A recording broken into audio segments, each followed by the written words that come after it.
Okay, may I know your good name? Krishnendu. Krishnendu. Okay. Okay, communication skills. Okay, very good. That I have got 3 responses. Fine. So this is what I was asking. That is the challenges that you face while attending an interview. And I got 3 responses. That is, one is to stand out from your peers. The second one was lack of confidence. And the third one was communication skills. Okay. Now, when you go to attend an interview, something which you always have to keep in your mind is attitude is everything. So, what do you mean by attitude? Make them feel you know what are you doing. Sorry, can you please come again? Make sure you make them the interview feels like you know what to do as a person to get while try to do this job. Okay, okay, very good, very good. May I know your good name? Eldos, sir. Eldos. Yes. Okay, very good, very good, very good. Okay. Now, when you go to attend an interview, okay, there are several things, several elements or aspects which you have to be very careful about. Sometimes you may think, okay, this is very trivial or this is very silly. Is it going to determine whether I will be selected or not? You may feel so. I'll give you a small example.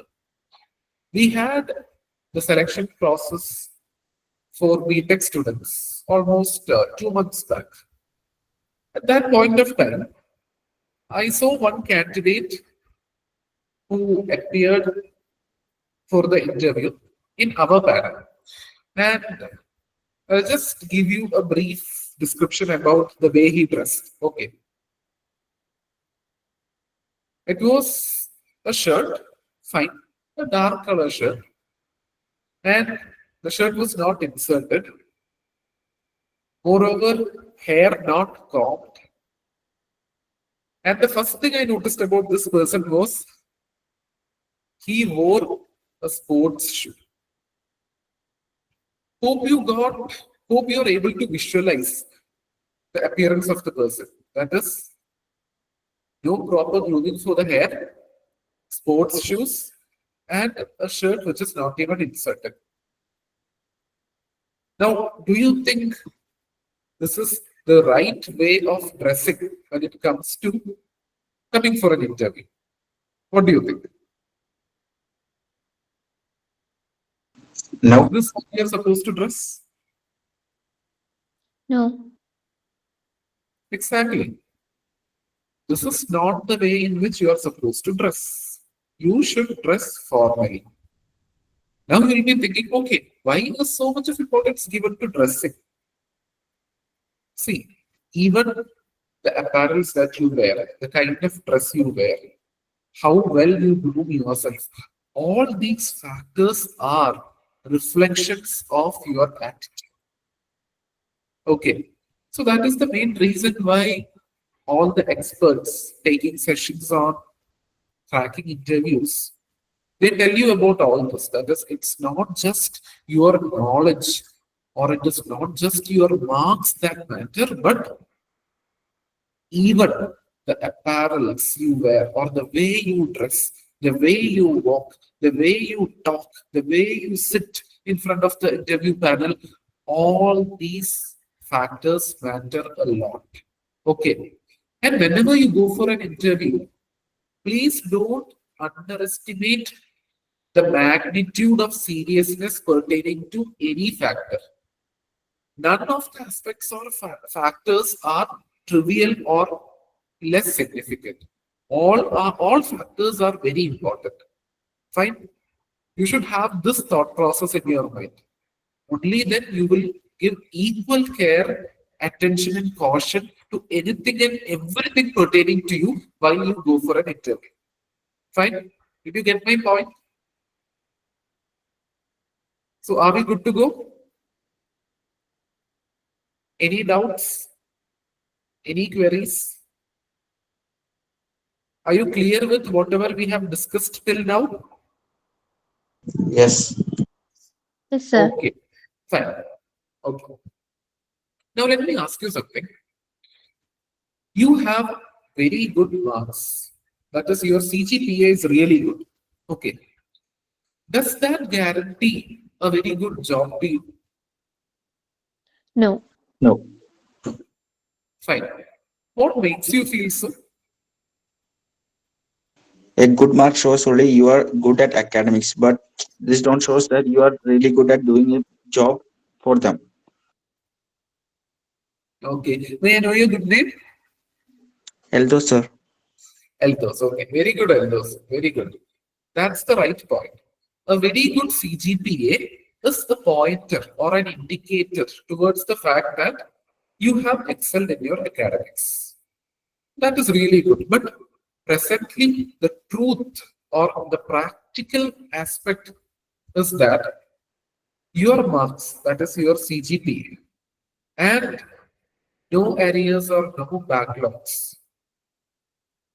These two factors are just two qualifying criteria.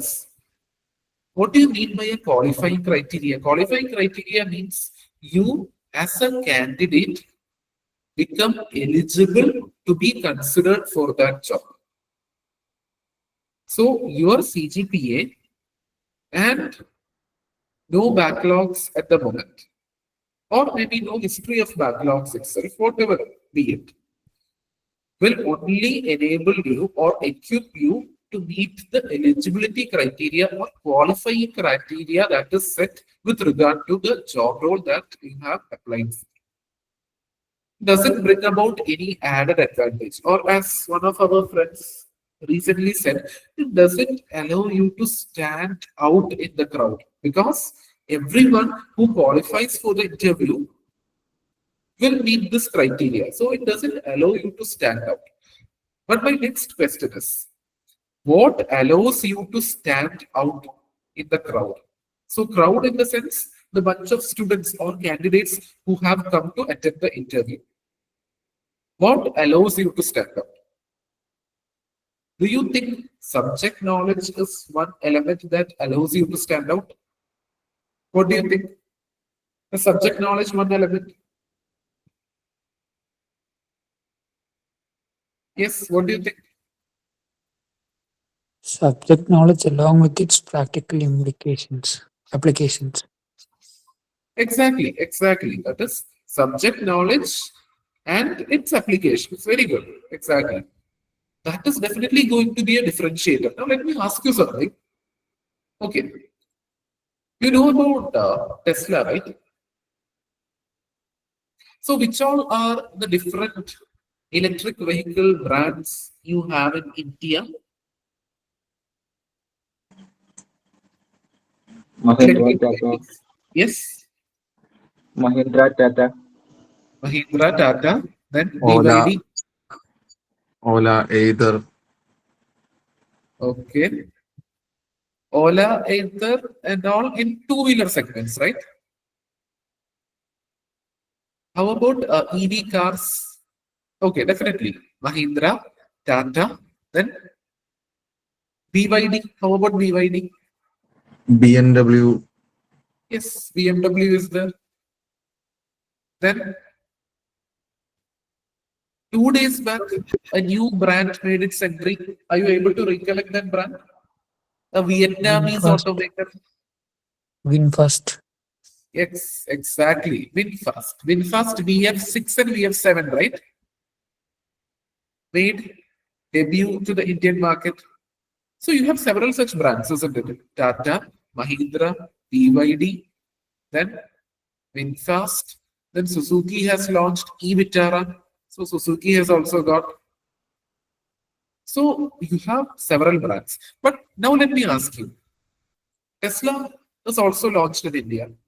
Okay, Tesla Model Y is available in India. But what makes Tesla stand out from other EVs?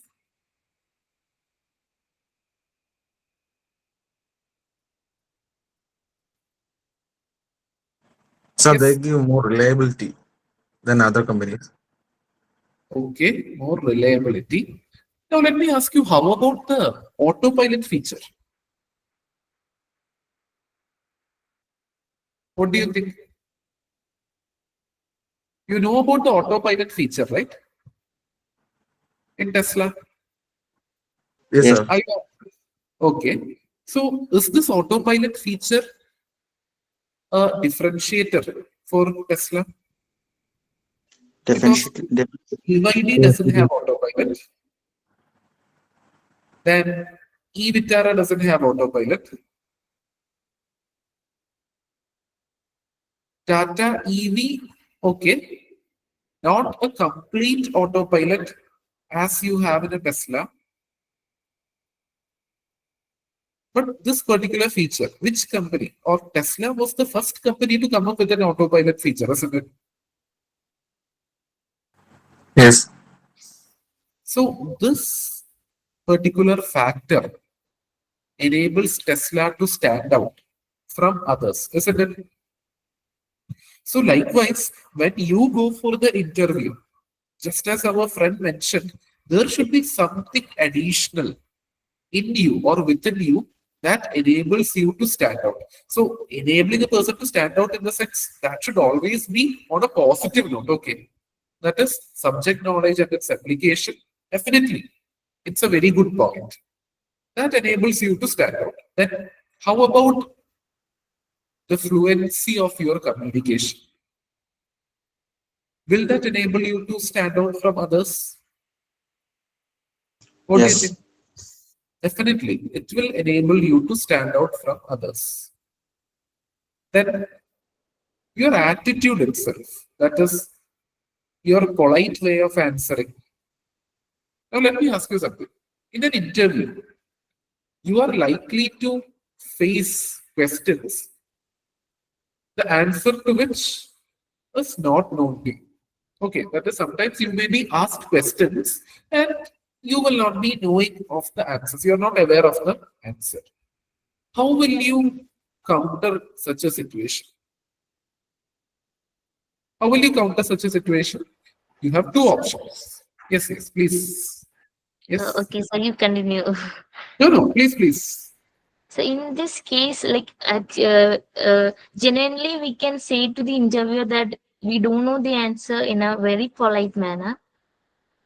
Okay, very good. May I know your good name? Krishnendu sir. Krishnendu. Okay, okay. Very good. Absolutely. That is, in case if you don't know the answer to the question being asked, you can very politely, in a very courteous manner, you can tell the interviewer that you do not know the answer to the question. Now, my question to Krishnendu is it enough that you tell the interviewer in a very polite manner that you don't know the answer, or something further, or is something further needed, something additional?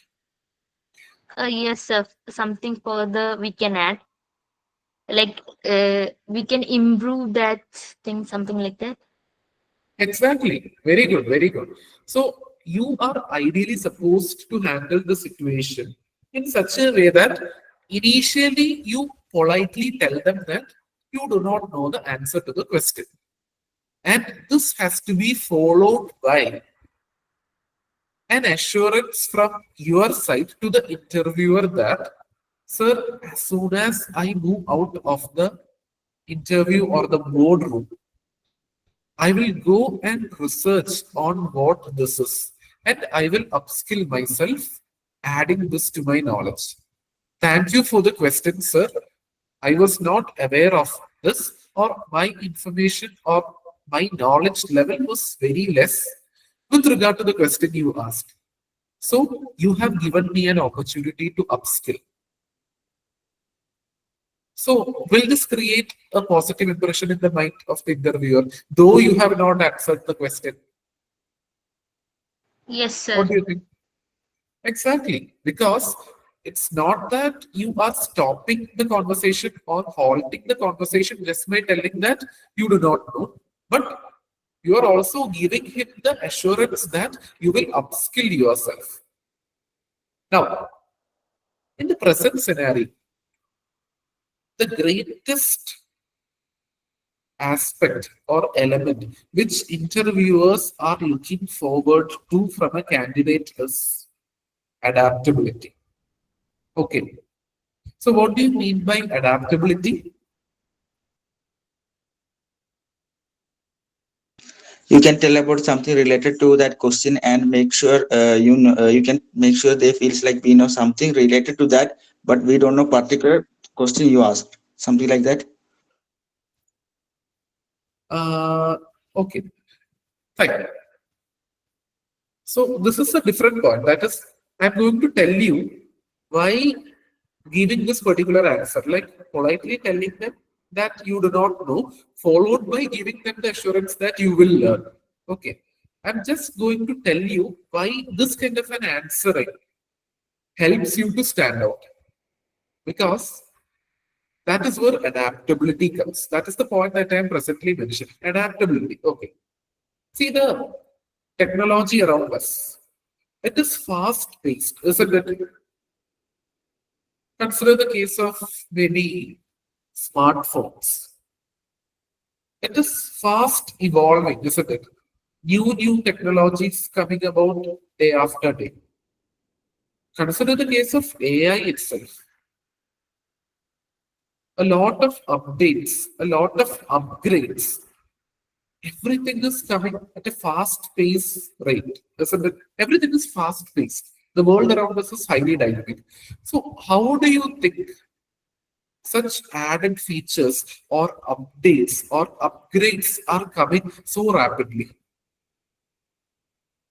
If the people working behind these technologies are very gradual, or in case if they are static. So what do you mean by being static and dynamic? Static means being stationary, and dynamic means moving rapidly, isn't it? If the real brains behind all these technologies are static, do you think this fast-paced evolution will happen in the domain of technology? What do you think? Yes, what do you think?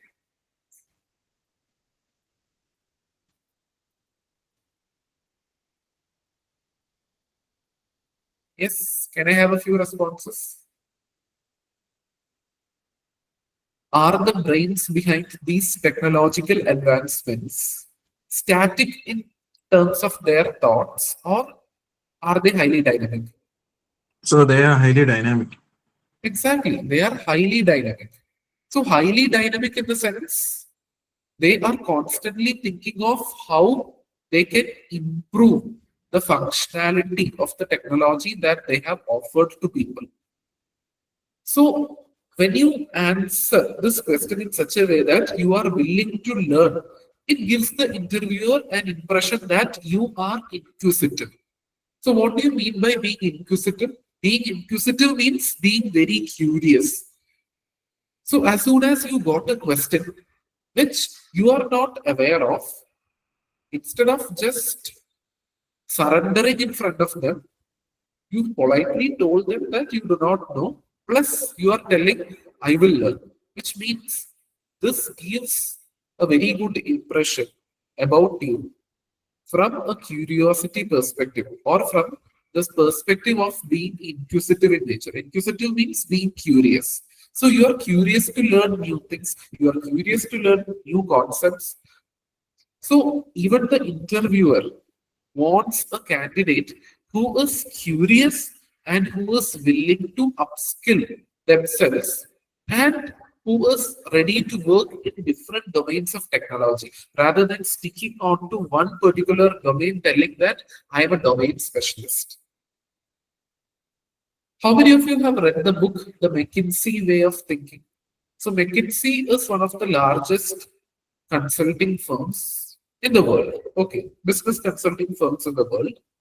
And in this particular book, The McKinsey Way of Thinking, you have two categories of people being termed, that is specialists and generalists. Okay. So majority of the companies these days are looking for generalists. It is not that specialization or being a specialist is bad, but A typical specialist mindset is such that I will only learn this.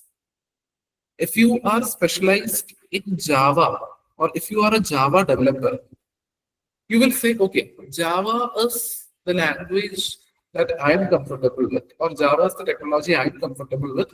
I will only work in Java.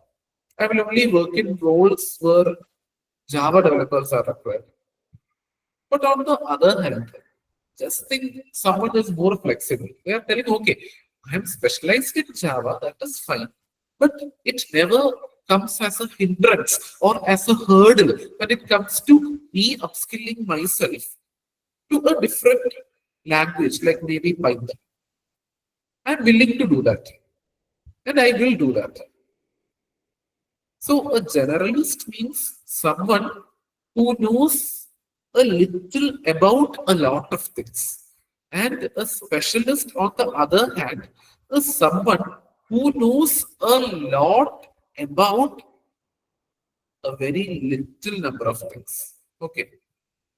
So this is the difference between a generalist and a specialist. And this is how a specialist and a generalist are defined in this particular book, the McKinsey way of thinking. And moreover, in the book itself, it is stated that companies these days need more generalists rather than specialists, because a generalist mindset means, okay, you are willing to learn new things, you are willing to adapt, you are not rigid or you are not steadfast telling that I will only work using this technology, or I will only work in this department, or I will only work in this particular domain. No, you are flexible. You are flexible to switch your roles. You are flexible to use different technologies. You are willing to learn new technologies. You are curious.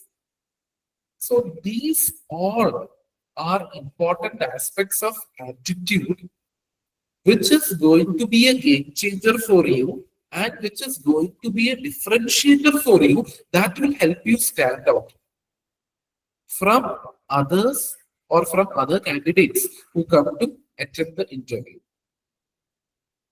Fine. So, when I ask you the question, what enables a person to stand out from others? I just mentioned this particular point, right? That is effective communication, isn't it? So now let me tell you, whenever it comes to communication, there is a particular framework which we are supposed to use. Okay, so this is not just with regard to an interview alone. Definitely, it is applicable from an interview perspective and even otherwise. Be it a casual conversation, informal conversation, or formal conversation, whatever be it, it is always good or it is always recommended to have these particular points in mind. We refer to it as the 7 C's of communication. That is C, the alphabet C. Okay. So, what is your understanding, or can you make any guesses pertaining to what these 7 C's will be? Any guesses from your side, or you want me to resume? Okay, I'll tell you. The 7 C's of communication means communication should always be clear, concise, complete, correct, concrete, courteous, considerative, and coherent. Fine. Now I'll tell you what each of these elements are. I very well know, as I told all the 7 C's in one go, definitely it will be a bit challenging to know what each C of communication is all about. The first C is clear or clarity. Now just imagine, I'm here to take a session for you. And our session has got a predetermined agenda. So why do you keep a predetermined agenda? Because whatever content is being delivered or whatever is being communicated as a part of the session should be clear. That is, it should be in line with the agenda. So clarity with regard to communication is, in case if you are asked a question. So I think in between, one of the participant asked, okay, when you are asked a question, okay, you can tell what you know and then say that you don't know what has been asked for. Okay. So in such a scenario, do you think the communication is clear? Clarity means answer has to be in line with or consistent with the question being asked. It is not about we telling the interviewer something that we know, but it is all about we answering what question the interviewer has put forward to us. Okay. So that is what we refer to as clarity in communication. Okay. Then what do you mean by being concise? Being concise means being short and crisp. Okay. That is when you are asked a question by the interview panel, maybe with regard to a particular technology. You can give a definition, and along with this definition, you can just give a real world example or a real world application. So if you are able to answer questions in this particular way, the interviewer gets to know that, okay, you know what the concept is from a theoretical perspective, plus you also know where the technology is applied from a real world scenario. Okay. But you are not beating around the bush because the way you answer is highly structured or it is well defined. That is, one or two sentences highlighting the concept or the theoretical side of the concept plus a real world example or a real world application of that particular technology or that particular question that has been put forth to you. Okay. So this is what is meant by communication being concise. Fine. And another C is, so now we discussed about clarity and concise. Now your answer has to be complete as well. Being complete in the sense, if you have a certain idea in your mind to be conveyed, then the entire idea has to be conveyed, which means, what if you stop answering abruptly? Do you think the answering will be complete? No, doesn't become complete.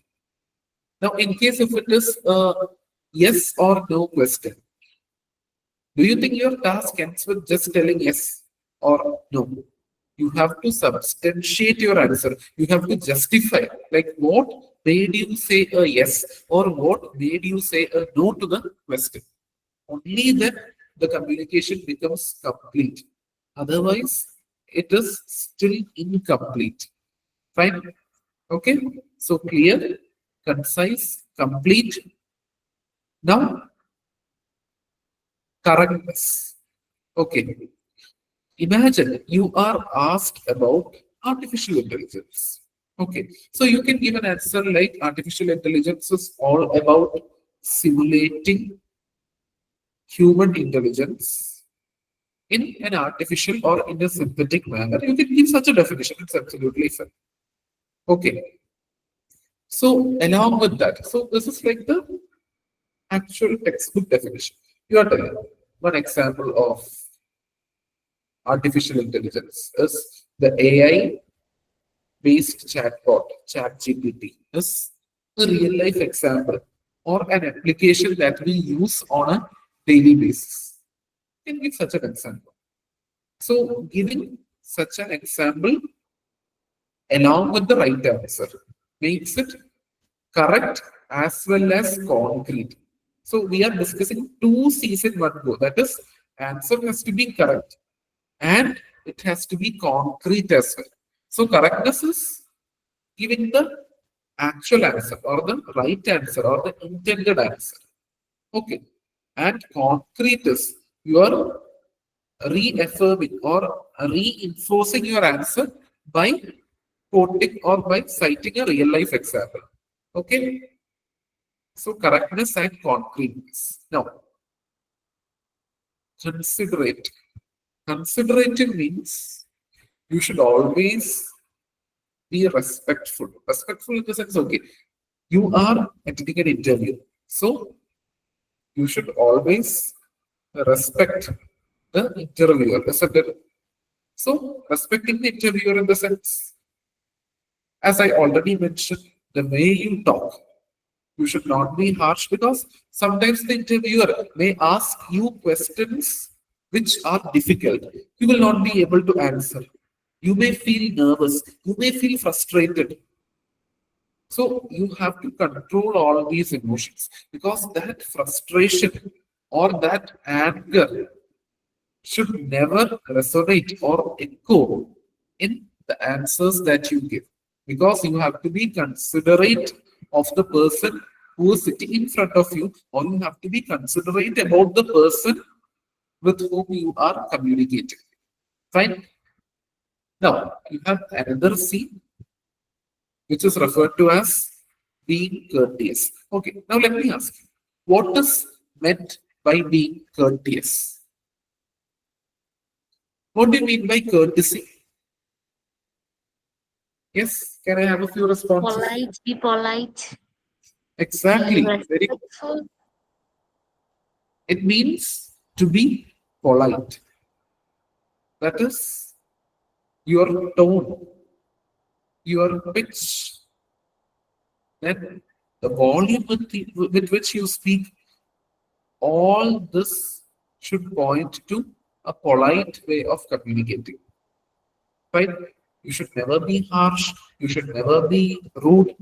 And also, you need not speak at a very high pitch or at a very high volume because in an interview, usually the interviewer and the interviewee sit at a close proximity, and that too at a place where external disturbances don't usually come about. If that is the scenario, then you need not speak at a very high pitch or at a very high volume. Fine. Okay. Are you clear with courtesy as well? Now, we have one more C, which is referred to as coherent. That is COHERENT. Coherent or coherence. So, what do you mean by coherence? Or what do you mean by communication being coherent in nature? Any guesses? Anyone wants to answer? Like what is meant by being coherent in terms of communication? It must be constructive or it must align with someone's, Okay. Where know your good name? Savant. Sorry?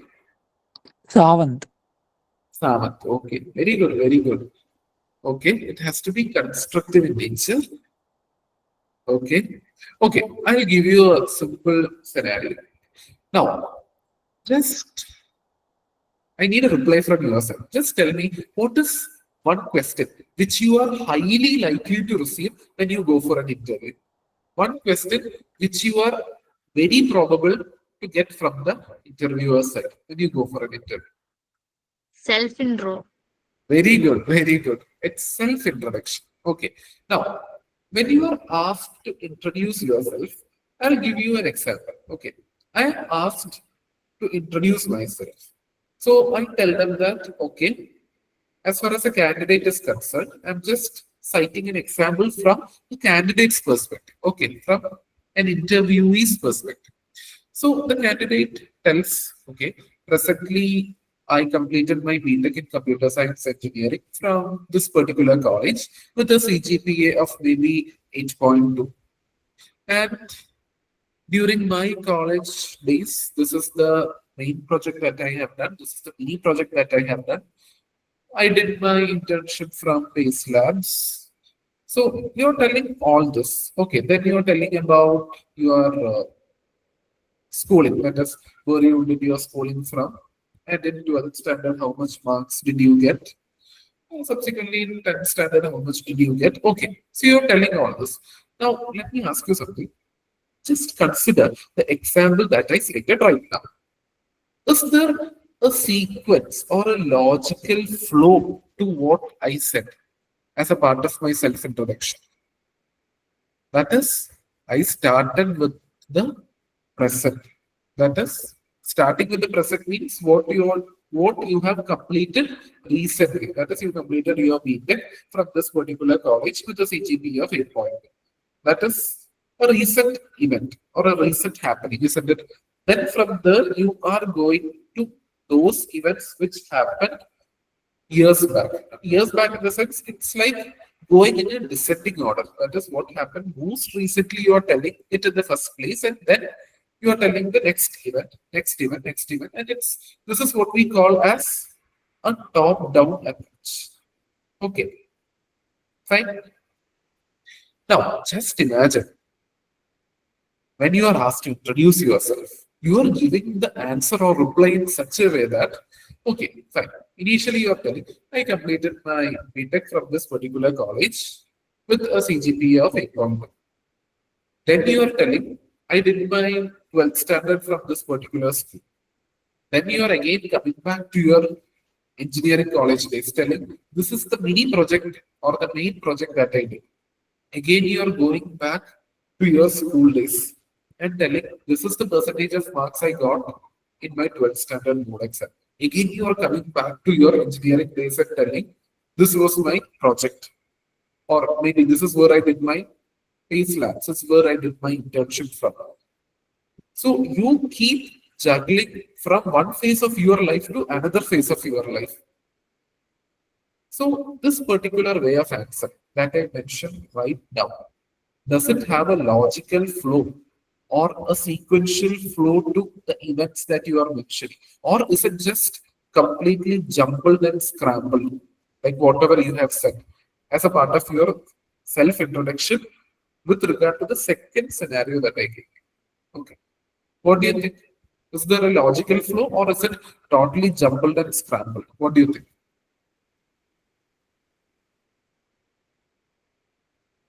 Yes, what do you think?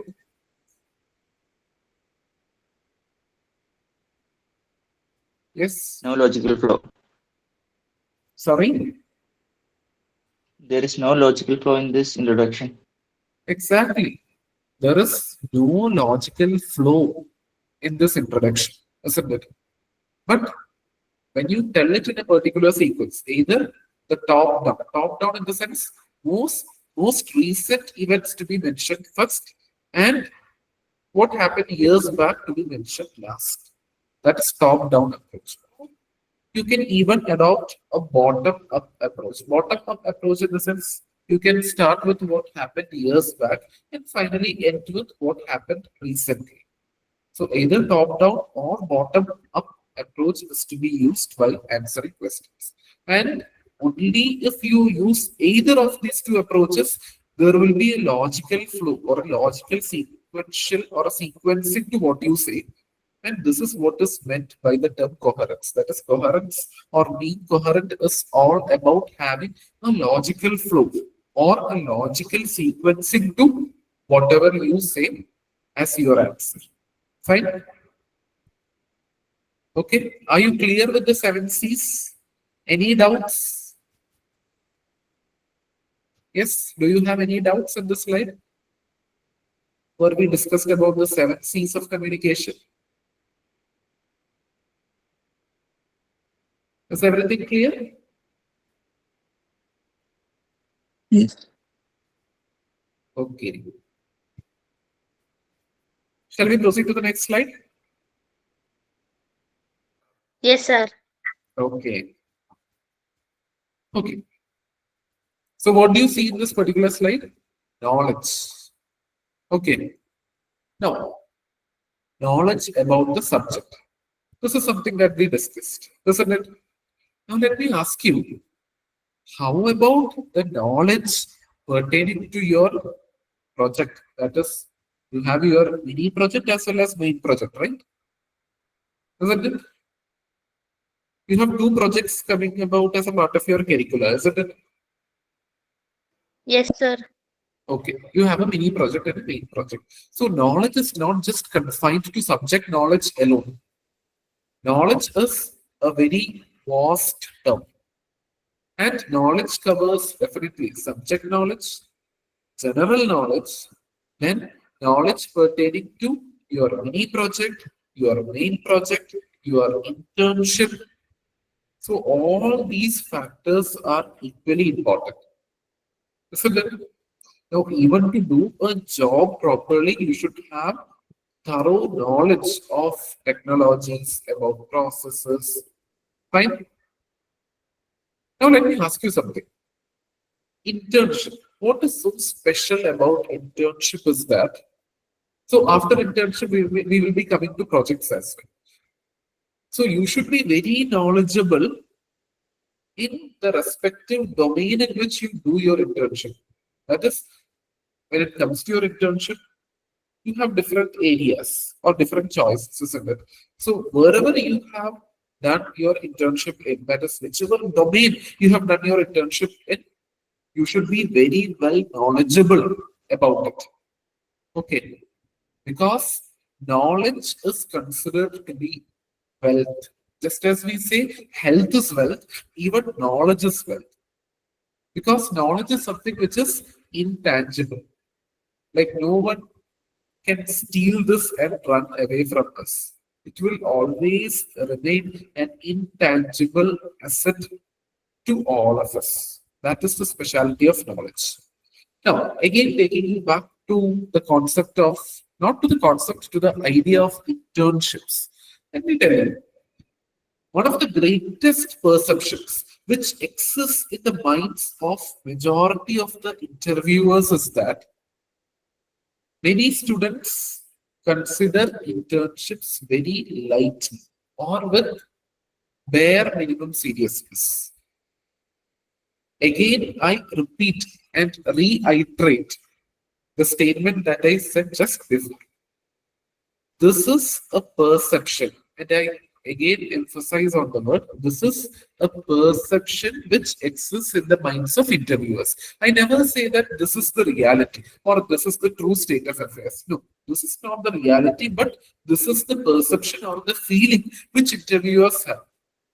And the reason for such a feeling being induced in their minds is also valid. That is, you're all BTech students, right?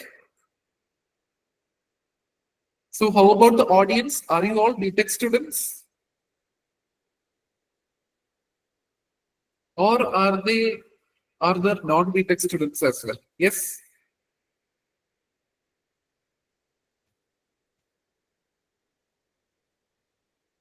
Sir, Are you all BTech BTech students. students? BTech students. Yes. BTech BTech students. students. Okay. BTech, right? Yes, sir, BTech. Okay, so you're all BTech students. And being BTech students, we all know the fact that 4 years, during this particular span of 4 years, you have your assignments coming, then you have your examinations, that too internal as well as external examinations, then projects, then internship. So these 4 years, they are studded with activities. And let me ask you one more thing. What is the span of an internship which your college suggests? That is, how long should you be going on an internship? How much is the span? 6 Yes, months. how much? How much? 6 months. 6 months of internship. Okay. So you belong to which college? No, I have told an ideal case. Ideal case. No. I was just asking you, like, for the BTech students right now, for how many days or weeks or months are you expected to go for an internship?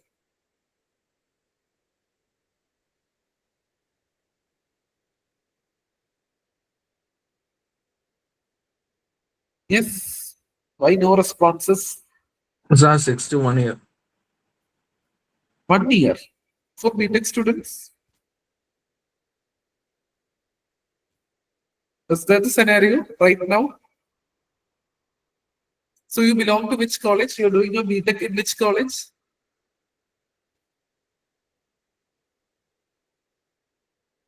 Sir, I think it is, if it is an online internship, it will be about 2 weeks. Okay. If And we how are about planning any industrial visit or something, we can stay for 1 month or 2 months then. okay, fine. So okay, there is no hard and fast rule, like it varies, isn't it? So from an interviewer's perspective, why I'm stretching a lot or why I'm emphasizing a lot on this particular point of internship is because, as I already mentioned, interviewers have the perception that students will not take internships seriously because these 4 years, is there anyone in the audience who will say that, okay, BTech is not a hectic course? Is there anyone who says BTech is very easy and you don't feel like, okay, the workload is very minimal? Is there anyone of that kind who feels that the workload is not good enough or there's no workload at all? Is there anyone who feels like that?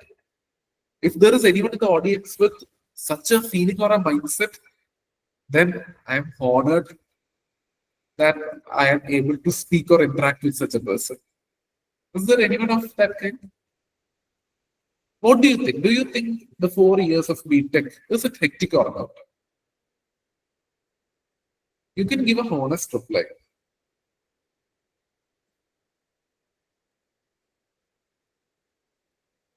Yes. Why no response? So, what should I infer from your silence? Is it that BTech is very easy, or is it that BTech has its own level of difficulty and it is hectic? The 4 years you have is hectic. What should I infer from you? As is difficulties. Yeah, exactly. It has its own set of difficulties and it is hectic. So, what happens is some students don't take it seriously. And the place where they go to do their internship also don't take it seriously because their thought process is that okay, they're all interns, they're all temporary, and they will definitely leave the organization maybe after a few days or a few months. So there is no point in assigning critical tasks or significant tasks to them. So this will be the mindset of companies where you go to do your internship from. Okay. But the greatest advantage that students like you have is the presence of organizations like PaceLabs because they treat internships very seriously. From their side, internships are treated with 100% seriousness. And as a result of which, you are bound to do your internship in a sincere and in a dedicated way. Now, what is the end outcome or the consequence in the sense whenever I use the term consequence, please don't take it in a negative way because consequences can be positive outcomes as well. So provided you have the backing and support of a well-reputed internship organization or internship-based institution like PaceLabs or M-Sigma, you all start considering internships seriously. And finally, when you go and sit for an interview, the interviewer with this particular thought process or perception that, okay, this student has not taken internship seriously, he or she will ask a question pertaining to your internship, and you will definitely be able to answer the question in the best possible way, creating a very good impression in the minds of the interviewer because you have corrected or changed a perception which the interviewer had in his or her mind with regard to how internships are dealt with from students' side. Okay. So knowledge about your internship is also equally important. Fine. And then definitely subject knowledge, then knowledge about your mini and main projects. So usually when we sit as interview panel members, when you ask candidates certain questions, we have come across this situation. Okay, we go through the resume, and in the resume they have written a particular project which they have done as their group project or as their main project. And when we ask something pertaining to the project, sometimes, not sometimes, in many a number of instances, we got this particular answer. Sorry, sir, this particular part of the project was done by my friend. I'm not much aware of this particular part of the project. Hence, I'm unable to answer. See, the question is based on your project, the project which you have done, along with your group members or along with your classmates. Now, when you get such a question, is this the way you are supposed to answer? Do you think this kind of an answer is the best way or polite way of answering? That is, sorry, I don't know, because it was done by my group member and not mine. So is this what is expected out of a group project? What do you think? Is this what you're supposed to tell? Or is this the extent of knowledge which you are supposed to have about your mini project and main project? What do you think? No. Yes. What do you think? Only this much knowledge is enough? No. No, sir. We should Just be yourself. having a very good idea about the project. Exactly. You should have a very good understanding about the entire project, not just with regard to what you alone have done. Now, when you give this kind of an answer, this gives a very bad impression to the interviewer. You know from which perspective? The first and the foremost thought process that comes in the mind of the interviewer is that, okay, this particular candidate is not a good team player because she did this as a part of his or her group project. She was assigned a task, she just did her task and stayed calm without looking into the entire project. So the moment you give this kind of an answer, then definitely a very bad impression is created in the minds of the interviewer. Okay, so please refrain from giving such answers like, okay, this was not my part of the project. I am aware of what I have done, but okay, this doesn't come under my purview. No, it definitely comes under your purview. It is your project, it is your jurisdiction. Okay, so now let me ask you, how will you overcome this challenge? That is, in a group project, everyone will not be able to work on everything. So that is the main reason why you are given a group project itself. Isn't it? Now, how will you overcome this particular hurdle of you knowing what you have done alone? So this is where the process of intra-group criss-cross communication comes about. So I'll tell you what this is. This is not at all a jargon. This is a very common logical word. Okay, that is intra-group criss-cross communication to enhance project-related knowledge. Fine. So let us go by the name intra-group criss-cross communication. Now imagine your particular group has got 4 members and you have divided the work in such a way that each member has got to do their own volume or their own piece of work. And during the preparation phase or development phase or during the entire span of the project, if all 4 group members sit together, you can either meet physically or it can even be a virtual meeting. And your task is to teach your group member what you have done. And you should also ask them to teach you back as to what they have done or what their contribution to the project was all about. Now imagine if this kind of a communication happens within the team. So this is a communication which has to happen within the team, and that is the main reason why it is referred to as intra-group communication. So intra means within, intergroup means different groups communicating with one another. So this is not groups communicating with one another, it is about members of your own group communicating with yourself. So the communication is internal to, or it is within your team. Fine. So this is the solution to overcome lack of knowledge or lack of visibility with regard to other parts of the project done by others in your team. So this is how you overcome. Fine. Okay. So what do you see in this particular slide?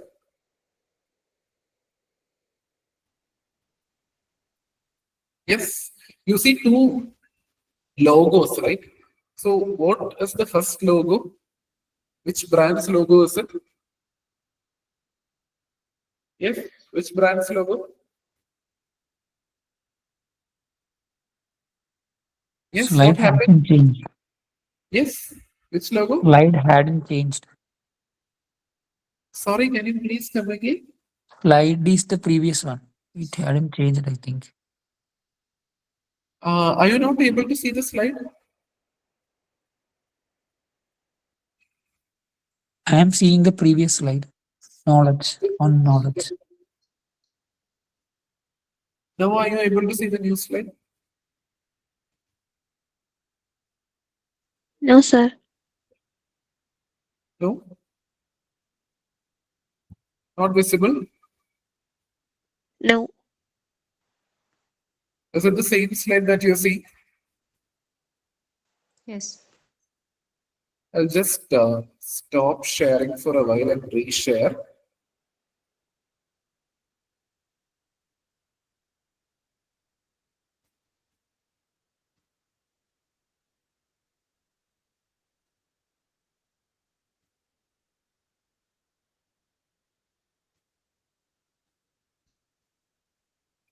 Am I audible right now? Yes. Yes. Okay, so you just have one more slide to go. So need not worry much about it. So it's just about emerging technologies. So what are the different emerging technologies these days? What all are the emerging technologies?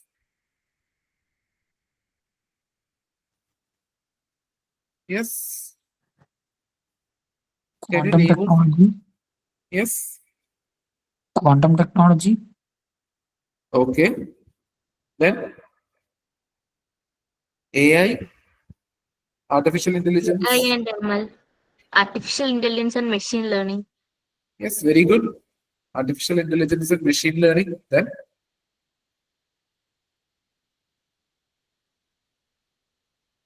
yes. Then have you heard of NLP? What does NLP stand for? Natural language processing. Natural language processing. Very good. Okay. So can you give any real life example of NLP?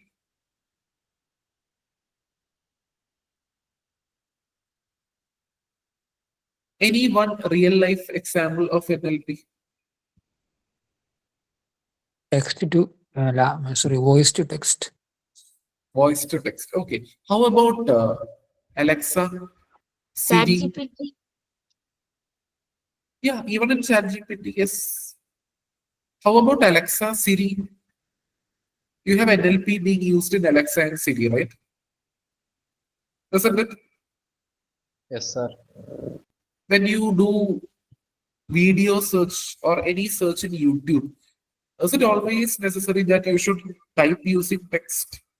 Or can you use voice commands? You can use voice commands, isn't it? Even in Google, you can use voice commands. So all these are applications of NLP, isn't it? So the next slide was about two brands. I don't know why it's not coming, but it was about two brands. That is, the first one was Tesla. We already discussed about Tesla, right? Like what makes Tesla a differentiated brand, isn't it? That is one is its self-driving or autonomous option. Okay. Now let me ask you, when it comes to this self-driving or autonomous option, you all know that AI, ML, all these technologies are used, isn't it? Machine learning is extensively used in self-driving or autonomous cars, isn't it? What do you think? ML is extensively used or ML is not used? What is your take on this? Is ML used or is ML not used? Used. Yes, exactly. It is extensively used along with radar and lidar. So what do you mean by, or can you just tell me the full form of radar? You have learned about radars, right? So what is the full form of a radar? Yes. What is the full form of radar? Radio detection and ranging. Okay. That is the full form of radar.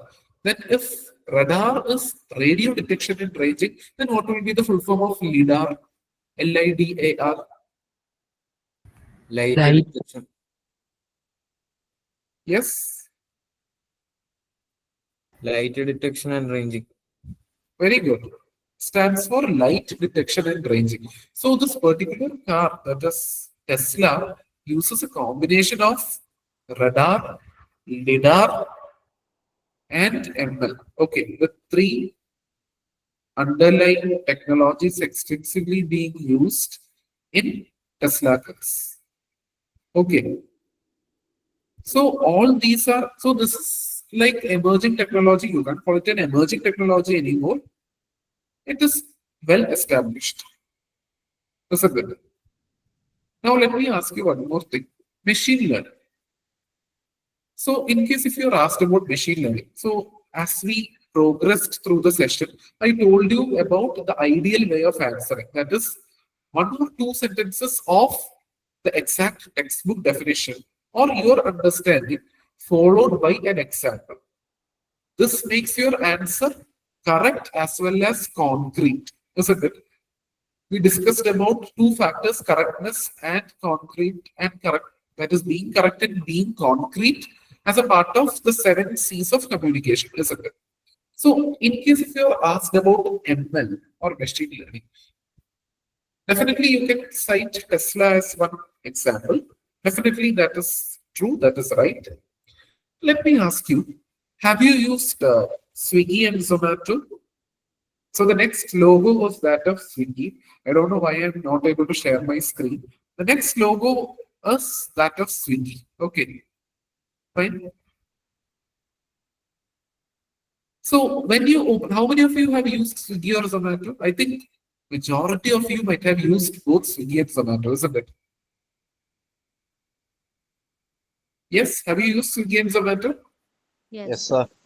Okay. Now, when you open Swiggy or Zomato, do you get recommendations? Do you get order recommendations?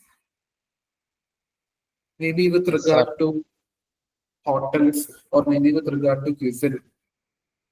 Okay. Another example I can give you is that of Spotify or maybe Netflix.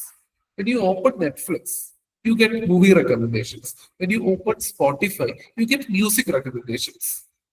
Now consider the case of Swiggy itself. Based on what factors do you get these recommendations? Is it just a random recommendation or is there a logical underlying fact or a technology that is built under this? What do you think? Is it just random recommendation or is it based on your historical orders or historical data? That is your past orders, which constitutes historical data, isn't it? What do you think it is? Is it just a random recommendation? Do you think so? What do you think? No. What's your take on this?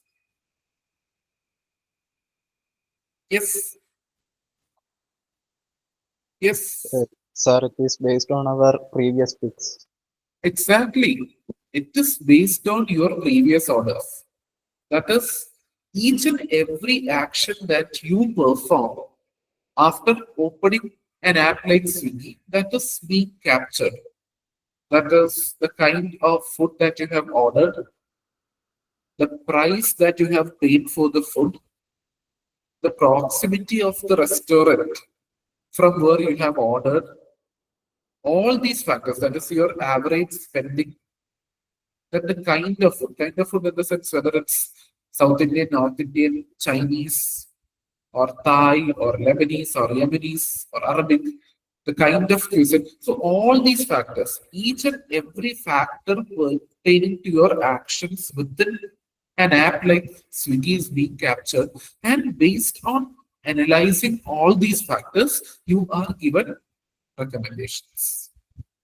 So this is a typical example of machine learning, isn't it? So you can cite this as a real world example when you are asked about machine learning. Okay. So my simple and humble request to you is, in an interview process, everything matters. That is your attitude, your behavior, the way you communicate, your knowledge, your mini project, your main project, your internship, then definitely your CGPA as a qualifying criteria. All these factors, it's a blend of several factors put together, which determines whether you will be able to crack an interview.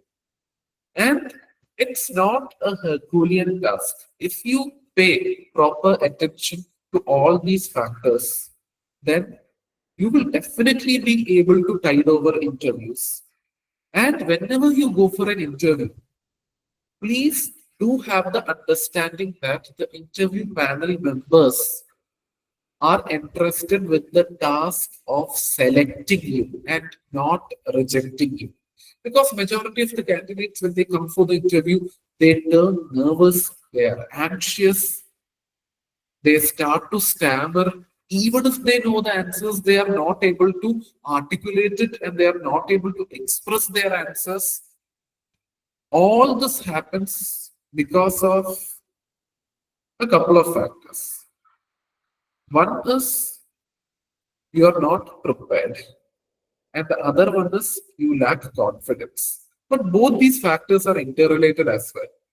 You lose your confidence when you are not well prepared. So preparation is very important, and performing at the time of interview is also very important. The reason is the maximum time that you get to perform or to impress the interview panel is hardly 15 to 20 minutes. So these 15 to 20 minutes are the game-changing moments in your life. So be serious about it, act wisely, act prudently, so that you can ace interviews with ease and without difficulty. Fine. Okay. You have any doubts? We are done with the presentation. You have any doubts?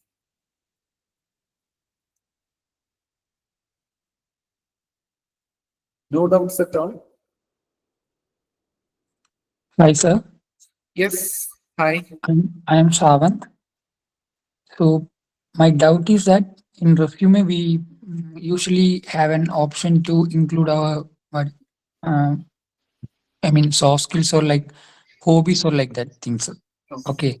So what's the best practice to do that? I mean, some people just randomly pick some hobbies and put it in the resumes. And what if a question comes on that? So what's the best method to write that? Okay. So whenever it comes to a resume, the best quality resume means interviewers are only bothered about what is relevant to the job. When you go for an interview, definitely you will get questions like what your hobbies are.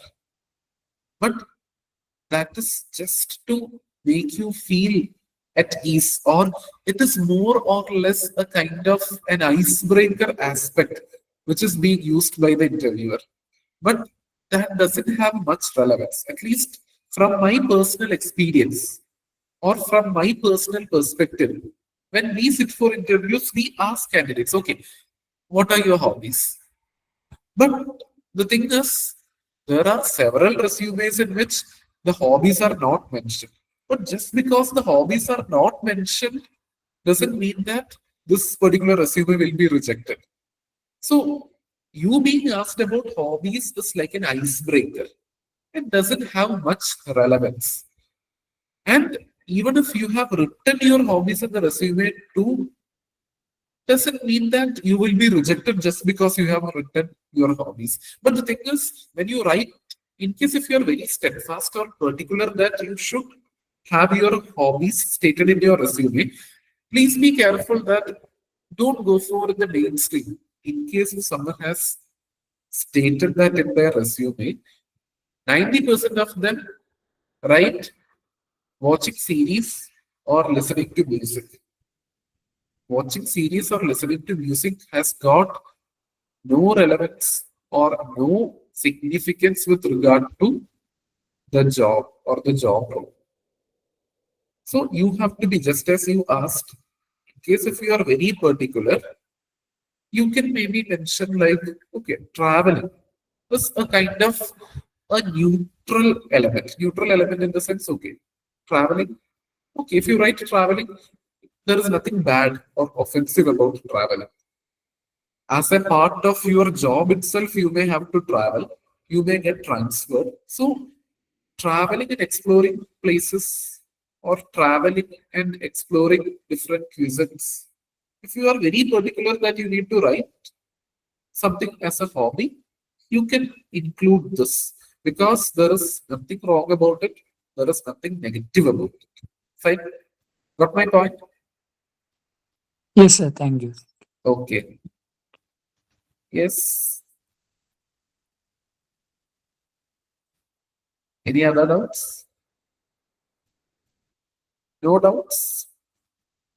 So usually our professors and faculty members in college used to say, if you have addressed a gathering and if they are not asking any doubts, there are only two possibilities. The first possibility is that they have understood everything. And the second possibility is that they have not understood anything. So which possibility should I infer from your case? Is it that you understood everything or is it that you did not understand anything? What is it or what should I infer?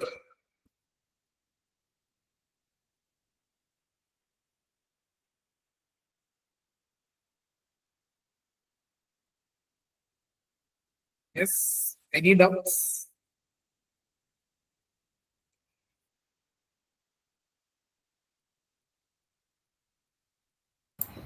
So, in YouTube, a lot of people saying that our system is outdated like that.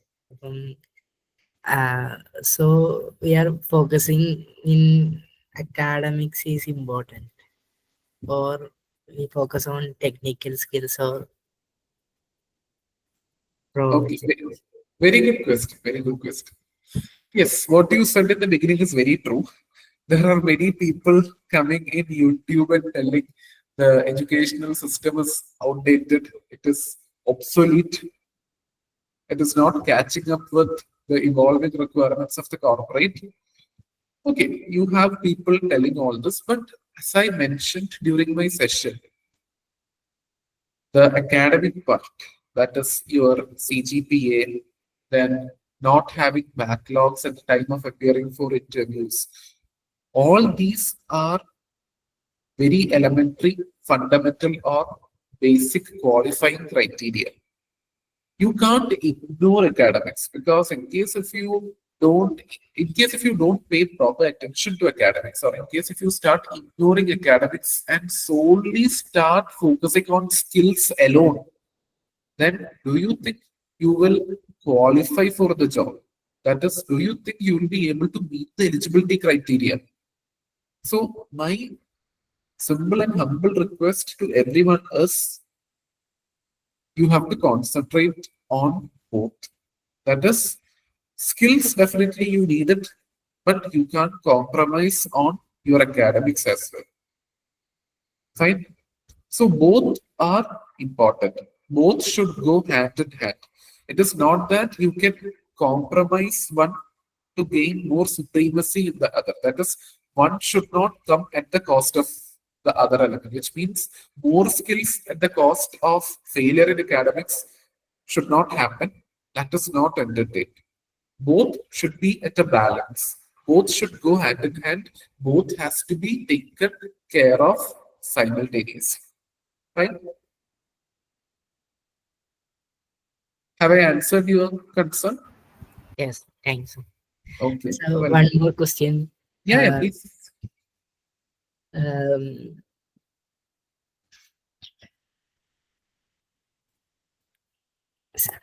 so just means. Yes.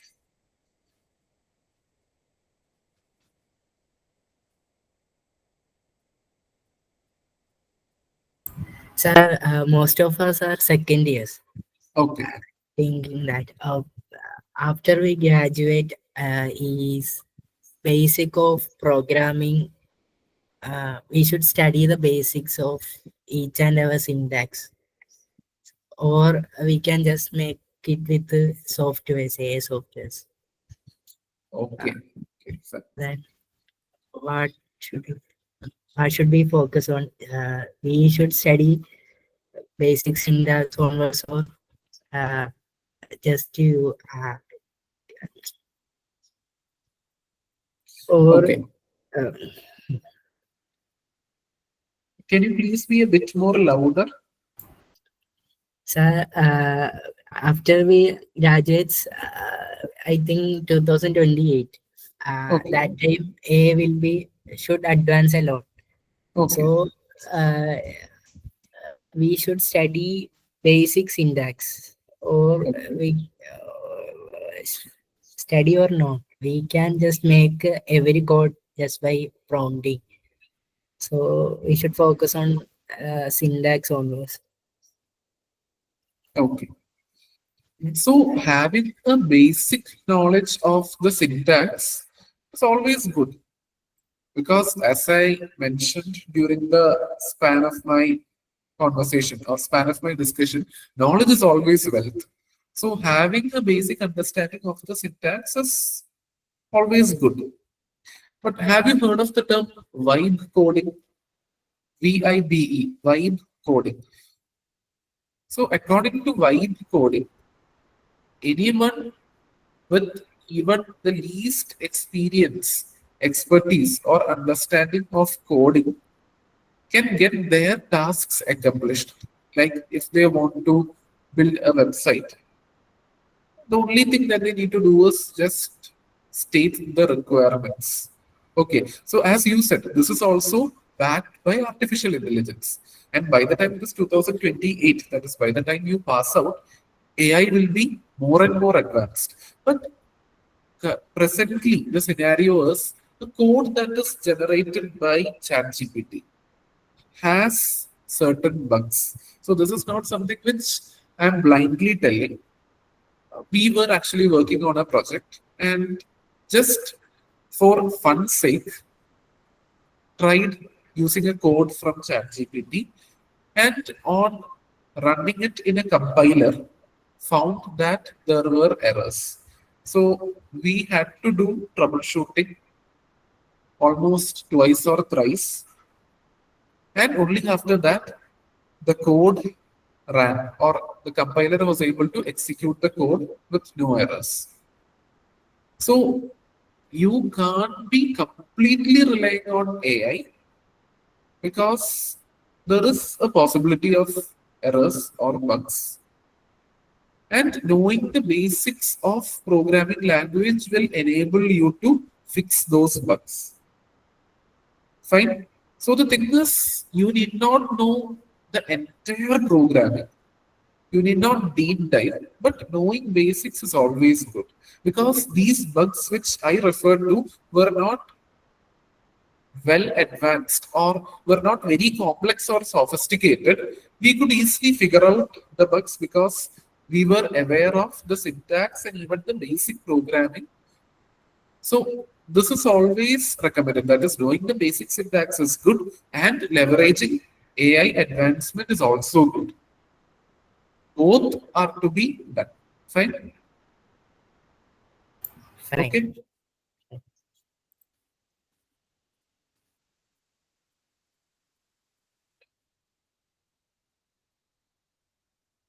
Yes. Any doubts? Or shall we wind up? Hello, sir. Okay. So, Sir, I am Sibin. I'm second year electrical student from CET. Okay. Sir, my question is that for an electrical student, as I am more focusing on electrical core placements, not on the IT placements. So, is I need to know the programming concepts. Is it need for core placements? Okay. So, according to you, you are focusing more on core electrical jobs, right? Yes, sir. Okay, fine. If you're concentrating more on core electrical jobs, then I would say extensive knowledge in programming is not required. But having a basic knowledge is always good. But that is not. But that is not with regard to your entry into a particular organization, but on a long-term perspective. In case if you want to switch from one department to another, or maybe from one industry to another industry, maybe from the electrical or electrical manufacturing related industry to IT, at a later stage in your career, having knowledge of coding will definitely help you. But at least at this point of time, when you desire to join a core electrical company, it is not mandatory or it is not a must-have skill. Fine. Okay, sir. Okay. So thank you all for your patient listening and cooperation. And moreover, certain names that come to my mind, like Roshan Jacob, Aryan Sibin, Jaswin Saju, Krishnendu, Savant. And I know I have missed a few more names, but pardon me or excuse me for the same. You all had very good doubts, and your doubts, your concerns actually keeps you differentiated from the crowd because you are very well listening to what is being said and you have your own set of concerns and queries, which with less hesitation you are putting forth to the speaker as well. So this has to be a source of motivation and encouragement for others as well. Okay, fine. So once again, thanking you all for your patient listening, active listening and cooperation, and very good doubts raised by all of you. Hope I have answered your doubts. And in case if you have any further queries, please do feel free to reach out to me through LinkedIn or maybe through PaceLabs or through any media that you feel is feasible and viable. Okay. Fine. Okay, so thank you, dear students, and thank you, PaceLab and M Sigma, for this opportunity. Thank you.